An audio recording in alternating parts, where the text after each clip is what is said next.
దేవుడుగా నా తండ్రి నాయన రేపు ఆ ట్రీని ప్రభావ విశ్వాసని ఆయన ఈ ట్రీ ఏ విధంగా అయితే ఎల్లప్పుడూ నా తండ్రి నాయన నీ వైపు చూస్తూ నా తండ్రి నీ యొక్క నా తండ్రి నా ప్రభావ ఆకాశం కట్టుకున్నామని ఆకాశం సింహాసనాన్ని నీ వైపు దేని చూస్తుందో మేము కూడా నా ప్రభావ దాసుల వల్ల మీ యజమానులకు దేని చూసినట్టు మేము కూడా మీ వైపు దేని చూడడానికి సహాయం చేయండి. ఈ క్రియ ఏ విధంగా అనేకులకు నిడును చేయగా ఉంటుందో మా జీవితాలు కూడా అనేకులకు మేలుకరంగా ఉపయోగకరంగా ఉండడానికి సహాయం చేయండి. ఎలా ప్రపంచండి నాదండి అనేకులకు ఆరోగ్యాన్ని ఇస్తుందో మరి మా జీవితాలు నీ వాక్యాన్ని నింపుకుని జీవాహారంగా మేలుకరంగా ఆశీర్వాదకరంగా క్రిస్మస్ దినాలలో సంతోషాన్ని ఆనందాన్ని అనేకులకు పెంచే రీతిలో అందరినీ సిద్ధపరిచి మీరు అన్యాయించుకోవాలి. దేవా మీకు సమస్తమైన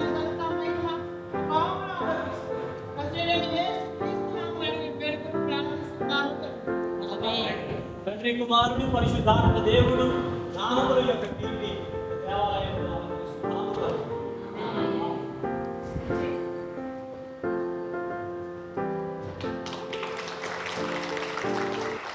పరిశుద్ధుడైన తండ్రి, ప్రేమ నమ్మకం కలిగిన మా యేసయ్య, నీ ఘనమైన నామానికి వందనాలు, స్తోత్రాలు, స్తుతులు చెల్లిస్తున్నాం ప్రభువా. ఈ సమయంలో నీ పాదాల యొద్దకు వస్తున్నాం, కృపతో జ్ఞాపకము చేసుకొని నాయన ఒట్టివారము మట్టివారమైనటువంటి మమ్ము ఈ కాపాడిన విధానం బట్టి కూడా నీకు స్తోత్రాలు వందనాలు చెల్లిస్తున్నా. ఈరోజు మంచి రోజును, మీకు ఇష్టమైనటువంటి రోజును మాకు అవకాశాన్ని ఇచ్చారయ్యా. 6 దినములు మీరు కష్టపడి 7వ దినములో నీ ప్రభు అయినటువంటి యెహోవా సన్నిధిలో ఆరాధించాలని మీరు సెలవిచ్చినటువంటి దేవుడు నీకు స్తోత్రాలు. ఇదిగో తండ్రి, పాటలు పాడినటువంటి వారిని మీరు దీవించండి, వామిద్దులు వామించినటువంటి వారిని దీవించండి, బైబిల్ పాఠనము క్రాసును తీసుకొచ్చినటువంటి వారిని మీరు దీవించి బలపరచండి. నీ దాసుడైనటువంటి నేను కొద్ది నిమిషాలు ఇదిగో నీ వాక్యమును ప్రకటన చేస్తుండగా నీ ఆత్మను నాకు దయచేయమని, నీ పరిశుద్ధాత్మ సహవాసాన్ని మాకు దయచేయమని మా ప్రభు అయిన యేసుక్రీస్తు ద్వారా అడిగి వేడుకొనుచున్నాము తండ్రి, ఆమేన్. అందరు కూర్చోండి. దేవుని పరిశుద్ధ నామమునకు స్తోత్రములు కలుగునుగాక. మరి యొక్క సమయంలో మరి చేరవచ్చినటువంటి మీ అందరికీ కూడా ప్రభు అయిన యేసుక్రీస్తు నామములో శుభాభివందనాలు మీ అందరికీ కూడా పేరు పేరున తెలియజేస్తున్నాం ప్రియ. కాబట్టి ఈరోజు మనకిచ్చినటువంటి అంశము అడ్వెంట్లో 1వ ఆదివారము శుభవర్తమాన ఉత్సాహములో పంచుకొనిన మరియా ఎలిజబెత్ అనేటువంటి అంశాన్ని గురించి కొద్ది నిమిషాలు మనము ధ్యానం చేద్దాండి ప్రియ దేవుని బిడ్డలారా. ఈరోజు మనకిచ్చినటువంటి కీర్తన 117వ కీర్తన. ఒకసారి చదవగలిగిన వాళ్ళు చదవండి.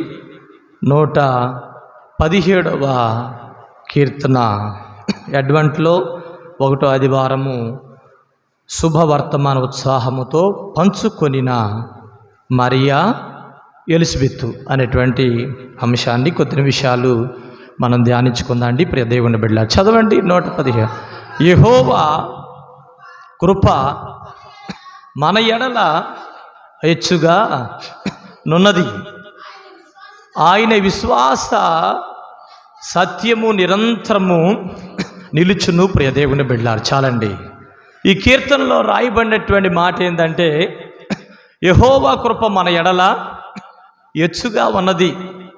ఈరోజు చాలామంది అనుకుంటారు దేవుని కృప నాలో లేదని అనుకుంటారు, దేవుని ప్రేమ నాలో లేదని చాలాసార్లు కుమిలిపోయేటువంటి వారు ఈ లోకములో లేకపోలా. ప్రియ దేవుని బిడ్డలారా, దేవుని వాక్యంలో సెలవిచ్చేది ఏంటంటే ప్రియ దేవుని బిడ్డలారా, ఈ యొక్క కీర్తనలో అందరిపైన హెచ్చుగా దేవుడు ప్రేమిస్తూ ఉంటాడు. అందరినీ హెచ్చించాలనే చూస్తారు, ఎవరి పాపాలను బట్టి వారు తక్కువ అవుతూ ఉంటారు. ప్రియమైనటువంటి దేవుని బిడ్డలారా, కాబట్టి మనం గమనించినట్లయితే ప్రతి ఒక్కరిని కూడా హెచ్చించేవాడే, ప్రతి ఒక్కరిని కూడా ఆయన దీవించేవాడే, ప్రతి ఒక్కరిని కూడా ఆయన ఆశీర్వదించేవాడే. ఎందుకంటే ఆపద సమయాల్లో, అక్కర సమయాల్లో, అనేక సమయాల్లో ఆయన సహాయం చేసే దేవుడు. ప్రియ దేవుని బిడ్డలారా, దేవునికి స్తోత్రం, హల్లెలూయా. ఆయన సహాయం చేసేటువంటి దేవుడు. నీకు ఆపద వచ్చినప్పుడు, బాధ వచ్చినప్పుడు, వ్యాధులు వచ్చినప్పుడు, రోదన వచ్చినప్పుడు, నీ బంధువులు అవసరపడరు కానీ, నీ రక్త సంబంధులు అవసరపడరు కానీ, దిక్కులేనటువంటి స్థితిలో ఉన్నప్పుడు ఎవరంట మనల్ని చూసేది? దేవుడే. ప్రియ దేవుని బిడ్డలారా, ఆయన చారదీసి అంట మనల్ని ఎచ్చుగా చేస్తాడు. ప్రియ దేవుని బిడ్డలారా, అంటాడు కదా సువార్తల్లో, 38 ఏళ్ల నుండి కోనేడు దగ్గర పడ్డ వ్యక్తిని ఏమన్నాడు? అతడు ఏ స్థితిలో పడి ఉండుట చూసి ఆయన హెచ్చించాడు. స్వస్థత పొందటం అంటే ఆయన ప్రేమ ఉండబట్టేగా లేచి నలవగడిగాడు. ఆయన ఏ స్థితిలో పడి ఉన్నారో ఆడున్నటువంటి మనుషులు పట్టించుకోవాలా, వేరే వాళ్ళు పట్టించుకోవాలా, కానీ దేవుడు ఏం చేశాడంట? ఆయన్ను లేపినటువంటి దేవుడు. ప్రియ దేవుని బిడ్డలారా, దేవునికి స్తోత్రం. కాబట్టి మనం గమనించినట్లయితే ఈ యొక్క వాక్యంలో ప్రియ దేవుని బిడ్డలారా, అందరినీ ఎచ్చుగా చూస్తూ ఉంటాడు. మోషే ఉంది చూడండి. ఈరోజు చదవబడినటువంటి మాటల్లో నిర్గమాకాండము 2వ అధ్యాయము 1వ వచనంలో చదవండి. నిర్గమాకాండము 2వ అధ్యాయము 1వ వచనం. లేవి వంశస్థుడు అక్కడ వెళ్ళి లేవి కుమార్తె వివాహం చేసుకున్నాడు. చాలండి. లేవి వంశస్థుడు వెళ్ళి లేవి కుమారుని వివాహం చేసుకున్నప్పుడు చక్కని బిడ్డలు కన్నారు. ప్రియ దేవుని బిడ్డలారా, చక్కని బిడ్డను అనగా మోషే జన్మించిన తర్వాత ఆమె 3 నెలలు ఆ మోషేను దాచలేక, ఇదిగో ఫరో ఏమో ఆ మగపిల్లలందరినీ కూడా చంపిస్తూ ఉన్నాడు. ఆడపిల్లలు పుడితే ఉంచమని ఫరో అంటూ ఉన్నాడు. ఆ సమయంలో ప్రియ దేవుని బిడ్డలారా, తల్లి చాలా గొప్పదండి. చాలా ఆలోచన చేస్తే తల్లి చాలా ప్రేమ కలిగింది. ఈరోజు ఎంతోమంది తల్లిని దేశించే వాళ్ళు ఉన్నారు. కానీ తన కుమారుని కోసం ఆమె దాచి 3 నెలల తర్వాత ఏటికి తీసుకెళ్ళి ఆ ఏటిలో కీళ్లు పూసి తయారు చేసి ఆ నీటిలో వదిలిపెట్టి ఆమె ఏం చేస్తుంది? అయ్యో నా పని అయిపోయింది అని వదిలిపెట్టి వెళ్ళిందంటారా? అందరు చెప్పండి. తల్లులు తండ్రులు వదిలిపెట్టి వెళ్ళలా. దేవునికి స్తోత్రం చెబుదాం, హల్లెలూయా. వదిలిపెట్టి వెళ్ళలా. ఎందుకు వదిలిపెట్టి వెళ్ళలా? నా కుమారుడు స్థితి ఎలా ఉంటుందో, నా కుమారుడు పరిస్థితి ఎలా ఉంటుందో, నా కుమార్తె స్థితి ఎలా ఉంటుందో, స్కూల్కి వెళ్ళి క్షేమంగా వచ్చిందో రాలేదో, ఆ ఉద్యోగంలో ఉండి తన కుమార్తె కోసం, కుమారుడు కోసం ఆలోచించింది తల్లి. ప్రియ దేవుని బిడ్డలారా, కుమారుడు వచ్చాడో లేదని తండ్రి ఆలోచిస్తాడు, తల్లి ఆలోచించింది. తల్లి ప్రేమ చాలా గొప్పది. ప్రియ దేవుని బిడ్డలారా, దేవునికి స్తోత్రం, హల్లెలూయా.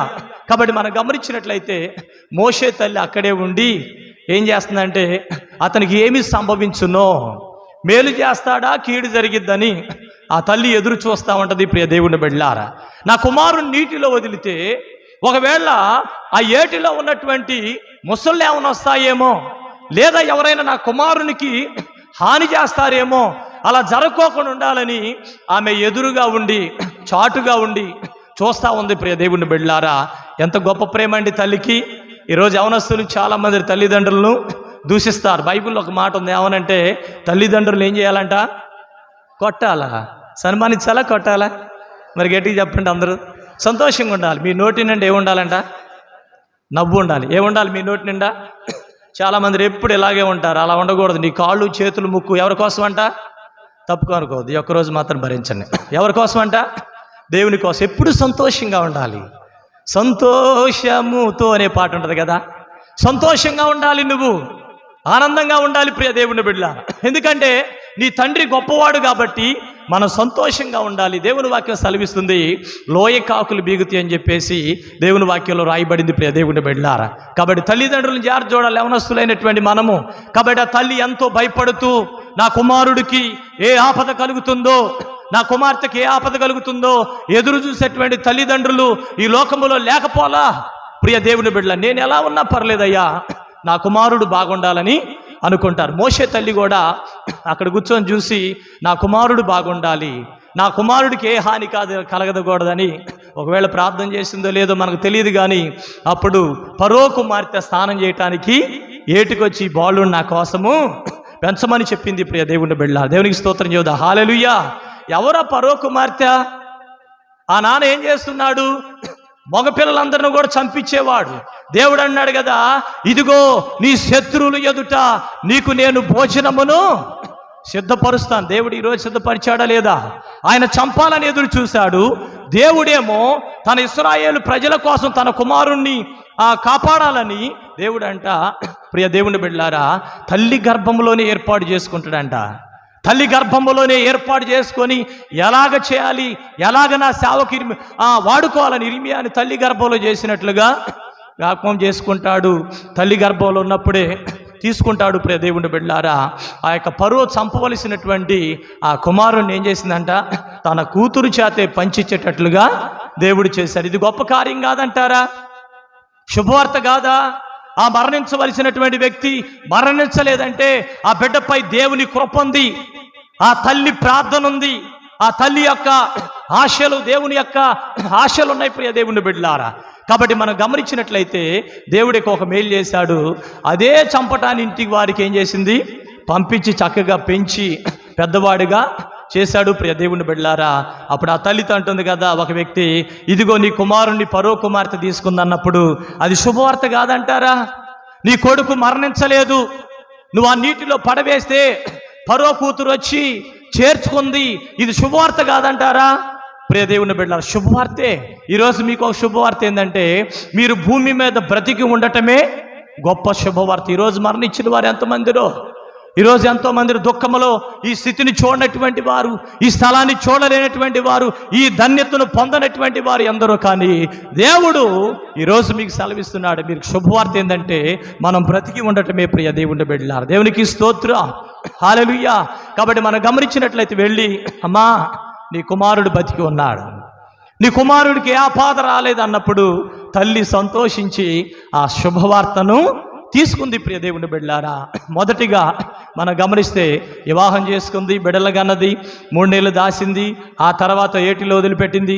దేవుడు మరలా తన కుమార్తెను తన కాడికే పంపించింది. ఎందుకంటే మోషేతో దేవునికి పనుంది. ఇక దేవుని చిత్తం లేదు మోషేకి ఏమి జరగదని దేవుని వాక్యం సెలవిస్తుంది. ప్రియ దేవుని బిడ్డలారా, రెండోదిగా మనం గమనించినట్లయితే అపోస్తుల కార్యములు, రెండోదిగా మనం గమనించినట్లయితే అపోస్తుల కార్యములు 9వ అధ్యాయము 1వ వచనం చదవండి, ముందుకెళ్ళిపోదండి.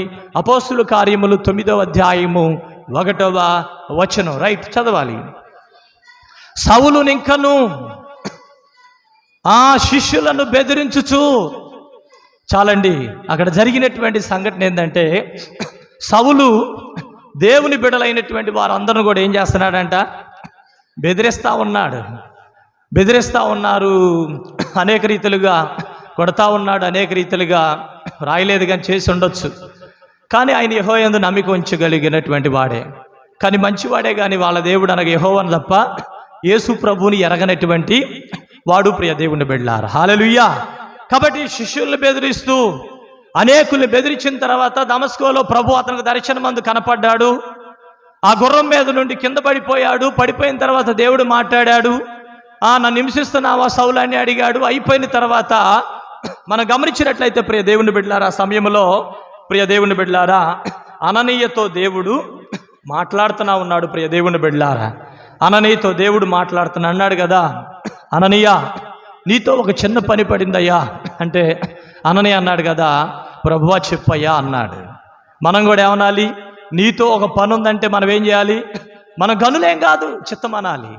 మనం ఈ లోకములో గొప్పవారమేం కాదు, దేవుడు మనల్ని సృజించి ఆయన ఎంతగానో మనల్ని హెచ్చించాడు. ఆయన కృపలేనిది మనం ఏమి చేయలేము. అయితే అననీయతో, అయ్యా నీతో పని ఉంది, ఇలా ఒక దానికి వెళ్ళాలయ్యానంటే, అనని అన్నాడు, అక్కడ రాయలేదు కానీ దాని భావాన్ని బట్టి, సరే ప్రభువా వెళ్తా చెప్పాయి అంటే, ఒక వ్యక్తి ఉన్నాడు, అక్కడికి వెళ్ళి నువ్వు ప్రార్థన చేయాలి.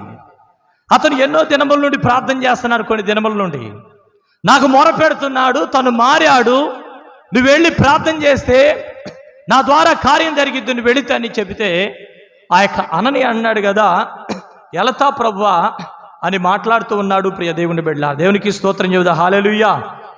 వెళతా ప్రభు అని ఆయన చెప్తూ ఉన్నాడు. ఆయన ఎవడంటే తార్సువాడైనటువంటి 11వ వచనంలో ఉంటుంది, సౌలు అని చెప్తాడు. ప్రియ దేవుని బిడ్డలారా, అప్పుడు అననీయ అంటాడు, నేను వెళ్ళనయ్యా.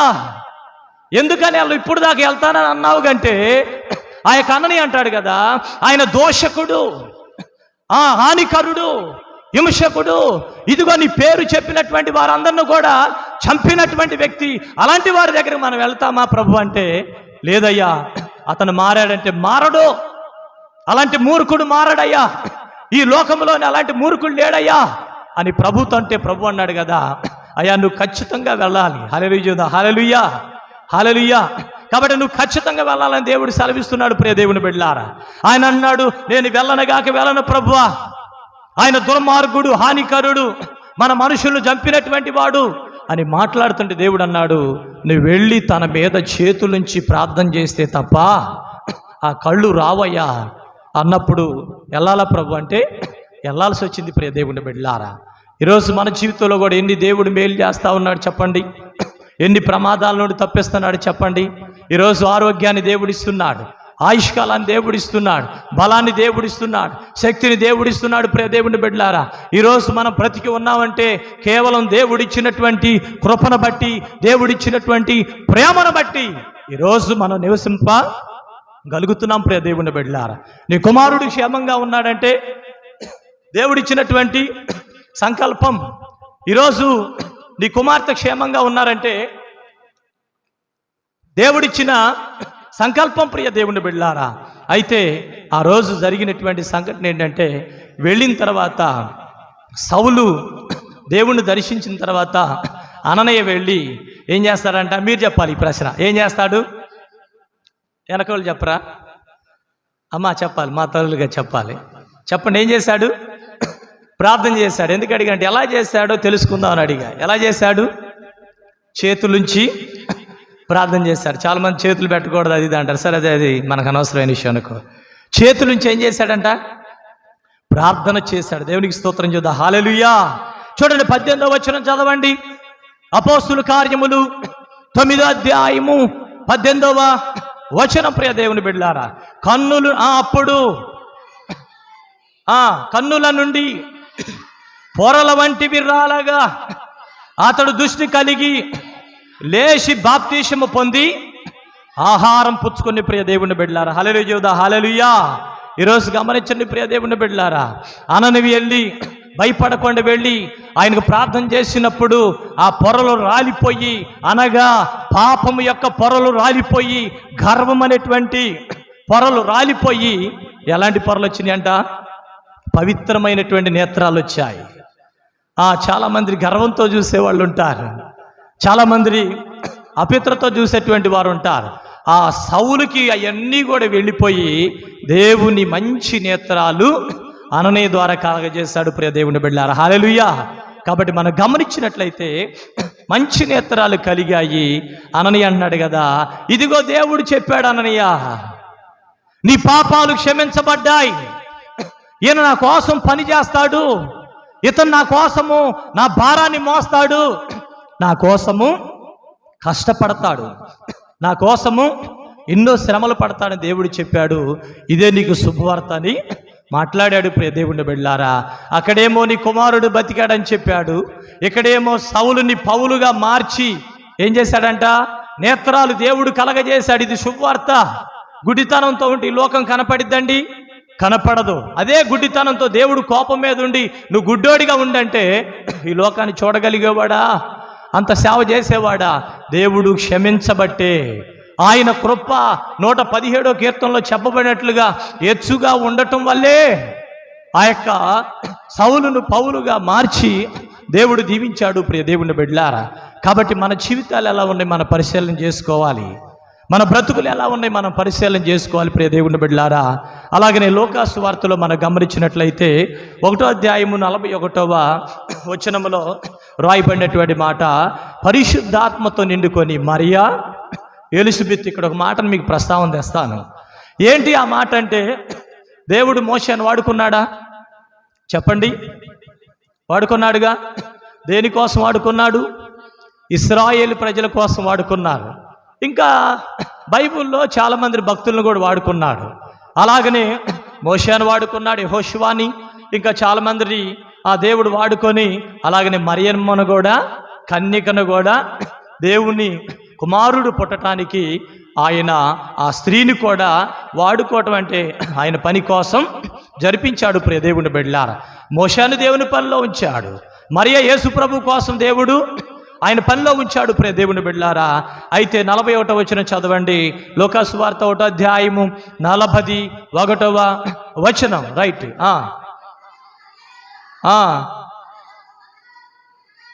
వినగానే ఆమె గర్భములో ఉన్నటువంటి శిశువు గంతులు వేసిన ప్రియ దేవుని బిడ్డలారా. మనం ఏం చేయాలంటే బైబిల్లో చాలాసార్లు రాసి ఉన్నది. నేను రాంగులోని మీ అందరూ కూడా చాలా పెద్దోళ్ళు, నేను చాలా చిన్నవాడిని, కానీ చక్కగా అందరూ కూడా వందనాలు పెట్టారు. ప్రతి ఒక్కరు పెట్టారు. చాలా సంతోషించా. మంచి క్రమం ఉంది. అంత పెద్ద స్థాయిలో ఉండి కూడా మీరు లోబడ్డాడంటే దేవుడు మిమ్మల్ని ఏం చేస్తాడు చెప్పాలి? హెచ్చిస్తాడు. తగ్గించబడవారు హెచ్చించబడతారు. అయితే 41లో పరిశుద్ధాత్మతో నిండుకొనదై బిగ్గరగా ఇట్లా నేను స్త్రీలలో ఆశీర్వదించబడిన దానా అని మాట్లాడుతూ ప్రియ దేవుని బిడ్డలారా, నా ప్రాణము ప్రభువుని గణపరుచున్నది మాట్లాడుతున్నాడు ప్రియ దేవుని బిడ్డలారా. పరిశుద్ధాత్మ నింపుకొని దేవునికి జన్మనిస్తున్నాం. కన్నికలందరిలో కూడా అనేకులు కన్నికలు ఉన్నారు, కానీ దేవుడు నిన్ను మాత్రమే ఎన్నుకున్నాడని ఎంతో సంతోషించారు ప్రియ దేవుని బిడ్డలారా.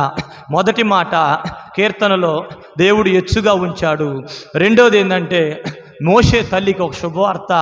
మోషే బ్రతికాడమ్మా, చనిపోలేదు, నీటిలో ఉన్నాడు. మూడో మాట సౌలుతో మాట్లాడుతుంది. ఇదిగో దేవుడు నిన్ను దర్శించాడయ్యా, నీ బ్రతుకును మార్చాడయ్యా, నీ జీవితాన్ని మార్చాడయ్యా, ఇదిగో మంచిగా నువ్వు బ్రతుకయ్యని తెలియజేస్తున్నాడు ప్రియ దేవుని బిడ్డలారా.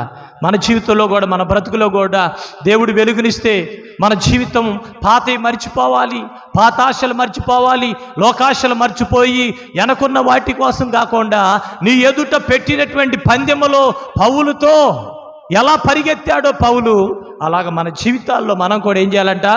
పరిగెత్తాలి ప్రియ దేవుని బిడ్డలారా. యేసు వైపు పరిగెత్తాలి. బంగారం వైపు పరిగెత్తడం కాదు, ఈ లోకాశల వైపు పరిగెత్తడం కాదు, మనుషుల వైపు పరిగెత్తడం కాదు, కానీ నువ్వు పరిగెత్తవలసినటువంటి పరుగు ఏంటంటే నీ ముందుంచబడినటువంటి యేసు వైపు పరిగెత్తాలి ప్రియ దేవుని బిడ్డలారా. యేసు వైపు పరిగెత్తాలని దేవుడు తెలియజేస్తున్నాడు. దేవుడు నిన్ను బాగు చేశాడు. దేవుడు మంచి ఆరోగ్యాన్ని ఇచ్చాడు. ఇచ్చిన తర్వాత నువ్వు దేవుని సాక్షిగా ఉండాలని దేవుని వాక్యం సెలవిస్తున్నాడు. మోషేతో శుభవార్త, సౌలుతో నువ్వు పౌలుగా మారావు, నువ్వు లోకములో చక్కని సువార్త చెప్పని ఆయనతో శుభవార్త చెప్పాడు. మూడవదిగా మనం గమనిస్తే మరియా ఎలిజబెతులతో ఆ శుభవర్తమానము పంచుకున్నారు ప్రియ దేవుని బిడ్డలారా. మీకు కూడా శుభవార్త ఏంటంటే దేవుడిచ్చిన ఆరోగ్యము, దేవుడిచ్చిన చక్కని సేవకుడు, దేవుడిచ్చిన పాస్టమ్ గారు, దేవుడిచ్చిన సంఘం. ఇదే మన పని, మన ఉద్యోగాలు, మన పని దేవుడి సేవతో సంతోషంగా ఆనందంగా గడపాలని ప్రభు పేరట మీ అందరికీ కూడా తెలియజేస్తూ దేవుడు ఈ మాటలు మీ వినికిళ్ళు నింపునుగాక. ఆమేన్. ఆమేన్ అన్నారా? అమ్మాయి అన్నారా? ఆమేన్ అన్నారు. పర్ఫెక్ట్గా అన్నారు. దేవునికి స్తోత్రం చేద్దాం. హల్లెలూయా. ఒకళ్ళన్నా నవరే అమ్మా, సంతోషంగా ఉండాలి. దేవునికి స్తోత్రం. హల్లెలూయా. ఇప్పుడు అడుగుతా, ఆమేన్ అన్నారా? ఆపు అన్నారా? ఆమేన్. Very good. చాలా పెద్దవాళ్ళు మీరు, ఏమనుకోవద్దు, సంతోషంగా ఉంటారని అలా చిన్నవి. రైట్, మనం చిన్న ప్రార్థన చేసుకుందాం.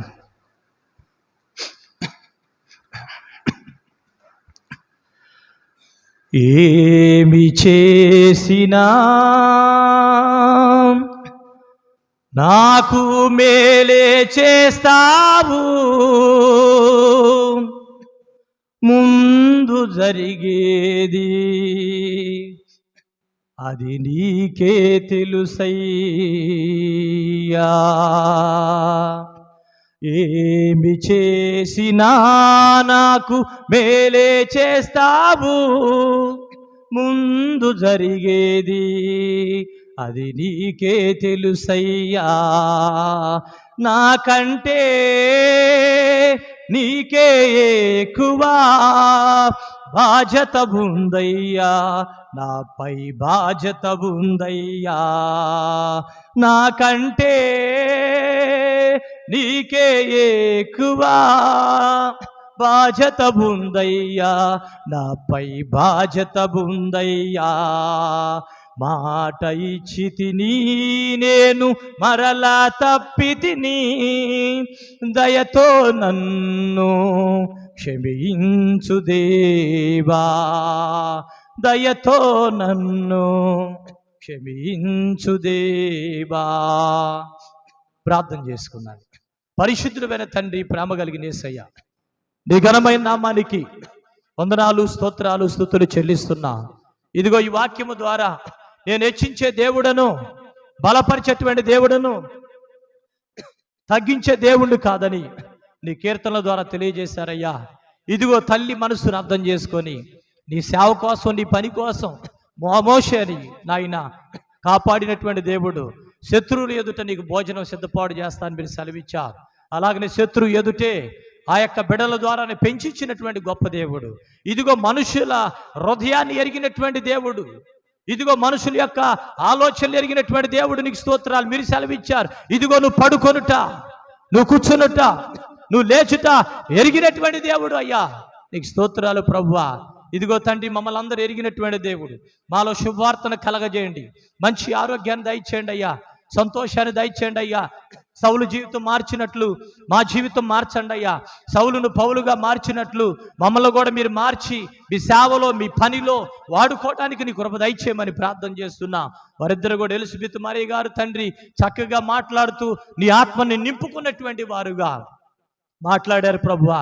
అలాగే మేము కూడా పరిశుద్ధాత్మ నింపుకొని ఇదిగో నిన్ను స్తుతించే భాగ్యాన్ని, ఆకాశములో నిత్యము దేవదూతలచే కొనియాడబడుతున్నటువంటి గొప్ప దేవుడవు, ఇదిగో తండ్రి భూమి మీద ఈ నరులచే, ఇదిగో ఎందుకు పనికిరానటువంటి మాచే ఇదిగో మీరు మమ్మల్ని ప్రేమించి ఆదరించి ఆయుష్కాలమును, ఆరోగ్యమును బెడలిస్తూ ఈ భూమి మీద నేను స్తుతించడానికి నీ కృపించారయ్యా.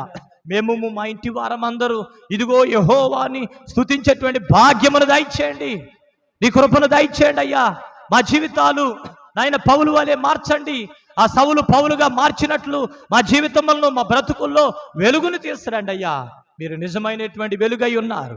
ఇదిగో మా జీవితంలో వెలుగును కలగజేయమని చారవచ్చిన వాక్యం విన్న ప్రతి బిడ్డలో కూడా మీరు దీవించి ఆశీర్వదించి ఆయుష్కాలముతో, ఆరోగ్యముతో నీ సన్నిధి కాంతి బిడ్డల మీద ఉంచి వర్ధిల్లింప చేయమని, అలాగనే చారవచ్చిన బిడ్డలను దీవించమని యేసు నామములో అడిగి వేడుకొనుచున్నాము తండ్రి.